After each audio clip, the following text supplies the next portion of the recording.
Ahoy there, fellow captains. This is Connor, and welcome back to World of Warships. You can see my very snazzy looking Izumo, Tier 9 Japanese battleship, which I'm enjoying lately. I used to hate this ship, I did not like how it played, it just felt very underwhelming, and lately, in the past 2 weeks since I picked the game back up again, I'm enjoying it more.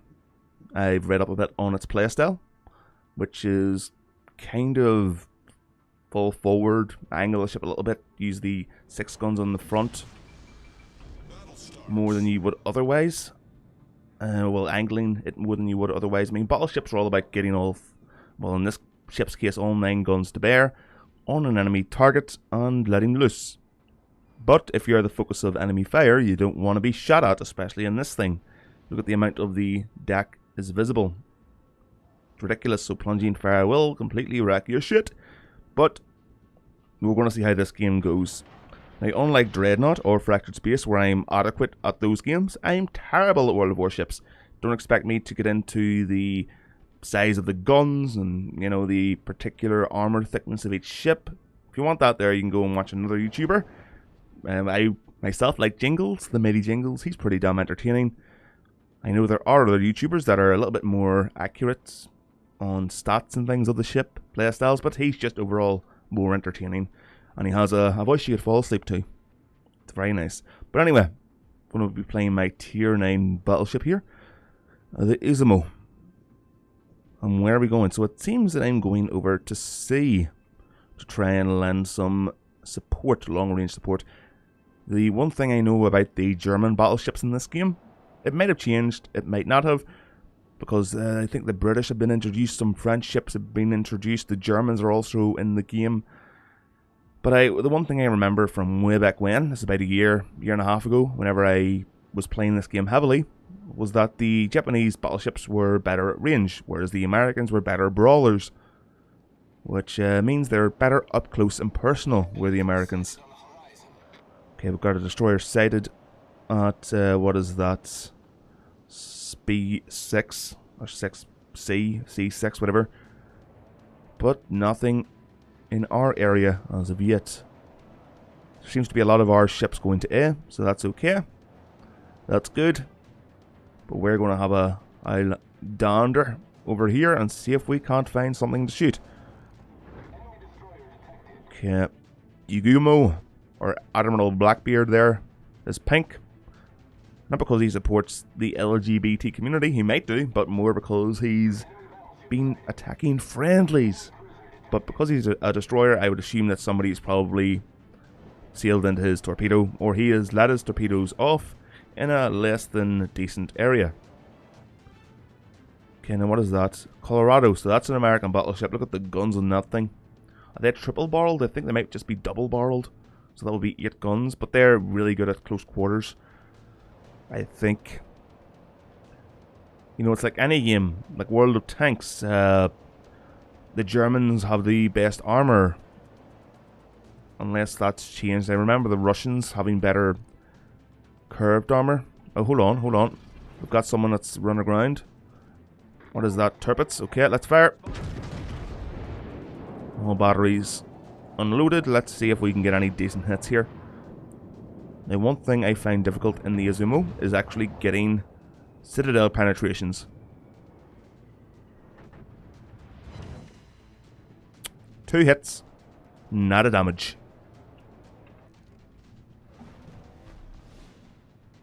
Where is he? He's still got to be there somewhere. Yeah, he's still there. He's sailing off in this direction, I assume. Yep. I don't believe they'll reach him, but whatever. So let's give ourselves a wee turn and get into battle. No, that's not a good position. Yeah, well, that'll do. All ahead full. Right, okay, so what's that? That is a Baltimore US cruiser. I do actually have, what do you call it, the Cleveland, and then the whatever cruisers after the Cleveland. I have that unlocked, which is nice. Cleveland was a very good ship, but I believe the next ship after that actually fires more quickly. Oh, I got 3 hits. and stop the cap for a few seconds at least. Okay, there's that old Tirpitz buggering off in that direction to the north. A lot of action going on up there. There is a Mogami Japanese cruiser. Okay, come on, reload. Carrying all batteries. Well, let's take manual control here and get this thing turning. Right, so no hits. Oh, maybe. Oh, we gotta hit the Citadel. Awesome. That was nice. Unexpected, but nice. I'll take it. So I've got like a little list of things here that I've written down that I'd like to talk about in videos. Because talking is good in videos. Or so I've been told. And it's something that I've actually noticed lately, what with minding my 6-year-old niece, fairly often. And it's the videos she watches which make me pull my hair out. Because they're so cringy. I mean, I'm talking about videos here where 20-somethings, 30-somethings hide behind a camera and open toys. Because they know kids like toys. And kids like watching stuff be unboxed. I mean, it's obvious just from watching these people. They have absolutely no intention of enjoying what they're opening. They'll probably just bin it afterwards unless they've got kids. In fact, that's another thing. There are these parents that actually make a living off watching their kids open presents.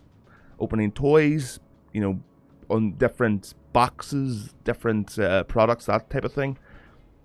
And it's cringe-inducing. It's kind of like, you know, the whole mentality years and years ago where parents got their kids into show business just to exploit them and take the money. You know, Macaulay Culkin, that type of thing.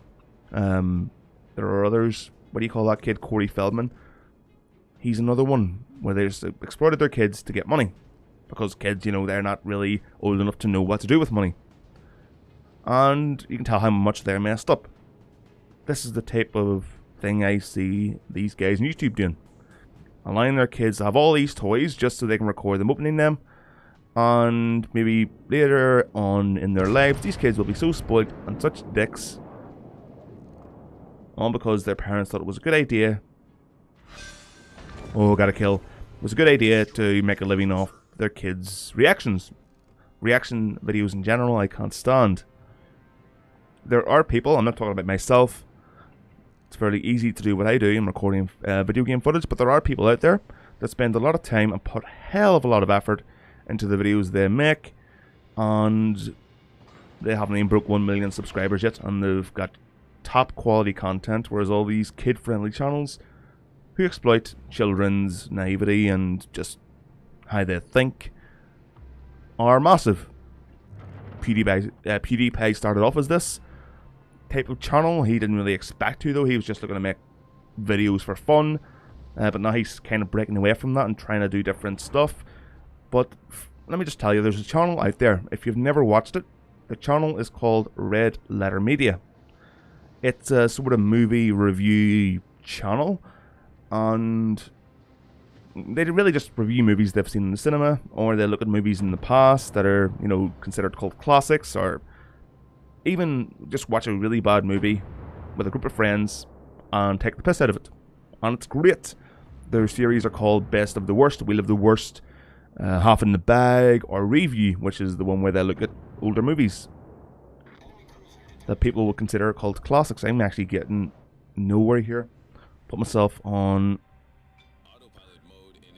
autopilot there, and see if we can head north here just while I'm talking. But this channel, it hasn't even broke 1 million views yet. Or not 1 million views, what am I talking about? 1 million subscribers yet. But I would say that it is the best channel on YouTube by far. I mean, I've been watching this channel for about 3-4 years now. And every single time they upload a video, especially one of the Best of the Worst series of videos, it's an event for me. I make sure nobody is around me. I've got a snack, I've got something to drink, that I've had a toilet break, and that I have no plans. Just so I can sit down, relax for an hour, and watch this video. And they're hilarious. The main cast, they do make movies. They're funny. I think they made a recent one called Space Cop, which is just them taking the piss out of that type of genre of movies. You know, B movies from like the 80s and 90s. And they're enjoyable. I believe the main guys are Rich Evans, Max DeClasse, Jay Bowman, and then there are a couple of other regulars, like what's he called, like Jack Packard, and then Josh the Wizard. Josh, don't know why they call him the Wizard, but later on they just start calling him Josh because the Wizard is a little bit cringy. And they're all funny. They've all got their individual funny bones and what they consider funny. Richard Evans, he has an incredibly funny and addictive laugh. Not addictive as in the sense that, you know, as soon as you hear him laugh, you'll laugh. No, but in the sense that once you hear him laugh, you want to hear him laugh on a regular basis. Otherwise, your whole brain will collapse. That's how good it is. So I'd say check out Red Letter Media and check them out. They're awesome. Their videos are hilarious. They're edited really, really well. And they put a lot of time into every single thing they do. There's also a kind of mocking talk show they have called The Nerd Crew, which takes the piss out of all these channels and all that really just run off gossip. You know, these are the type of channels that would analyze a 15-second Star Wars sneak peek trailer. And they take the piss out of them, which is glorious. I love that. It's so cool, so cool, so cool. So check it out. Top quality videos. Edited really well, and you're guaranteed to laugh your ass off with every single one. What's that there? What do we got? Colorado. Okay, no problem. Oh, nice hit. Multiple nice hits, actually. Now, he's not focusing on us just yet, so let's wing all 9 guns, all 9 barrels onto his position, and hit home. Okay, so 3 guns are ready to fire. Oh, we won! Or lost. Did we win? Victory is ours. Okay, that wasn't that bad. It didn't really do much. Got a kill. 18 shots hit. Hit the Citadel and blah blah blah. I mean, I've still got the premium status in this for I don't even know how long I've had it up. I spent a lot of money on this game about a year ago. Oh, I'm not even near the top. God damn, this is definitely not Dreadnought. But yeah, what I'm thinking of doing with the World of Warship videos in particular is recording them separately, then doing, you know, like an audio commentary after the fact, because, you know, you do tend to need to focus more on this. Well, I do, more than I would in Dreadnought or that type of game. But let's go back to the port and I'll just show you what I've got really quickly. And then I'll see if Dreadnought has finished updating, because I wanted to make a video on it. It was updating, so World of Warships. Got a few... What the hell? Tier 10s. Are they for the ranked games or something? Where are they? How did I get tier 10s? That doesn't make no sense. Hindenburg. Igorozovi, whatever you call that one, no idea. So we'll have the add crews to them. And what are they for exactly? I'm assuming they're for rank battles. Or clan battles, something like that. I'm not too interested.